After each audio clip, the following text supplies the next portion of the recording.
అదరకొట్టే కారం రంగు రుచి ఆచి కారం పొడి. జై శ్రీరామ్.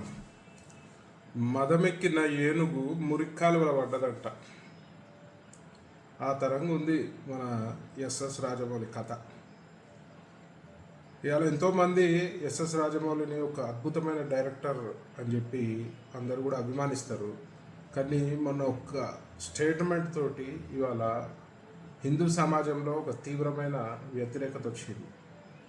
మరి ఎస్ఎస్ రాజమౌళి నేను కూడా ప్రశ్నిస్తున్నా, నువ్వు దేవుడిని నమ్మకపోతే నమ్మకు, మరి నీ ప్రతి ఒక్క సినిమాకి ముందు పెద్ద ఎత్తున పూజ చేసి మరి ప్రారంభోత్సవం చేస్తావు కదా, మరి నువ్వు నమ్మనప్పుడు ఎందుకు చేస్తున్నావు?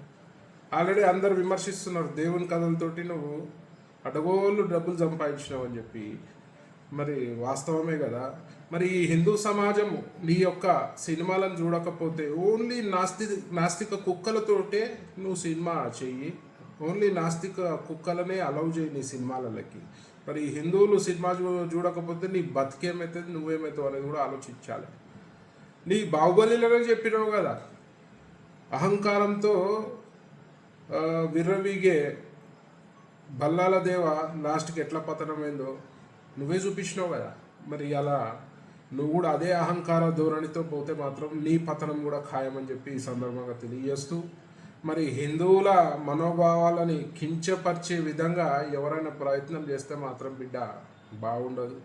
మరి దానికి చాలా రకాలుగా నువ్వు సమస్యను ఎదుర్కోవాల్సి వస్తుందని చెప్పి సందర్భంగా తెలియజేస్తూ, మరి వెంటనే నువ్వు హిందూ సమాజానికి క్షమాపణ చెప్పాల్సిన తరుణం ఇది.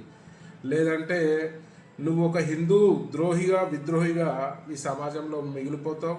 నీ ఎంత టాలెంట్ ఉన్నా కూడా పనిచేయదు. ఎందుకంటే ఒకసారి హిందూ సమాజం విద్వేషిస్తే నీ బ్రతుకు హీరో నుంచి జీరో అవుతుందని ఈ సందర్భంగా తెలియజేస్తూ వెంటనే నువ్వు క్షమాపణ చెప్పాలని చెప్పి నేను డిమాండ్ చేస్తున్నా. జై శ్రీరామ్.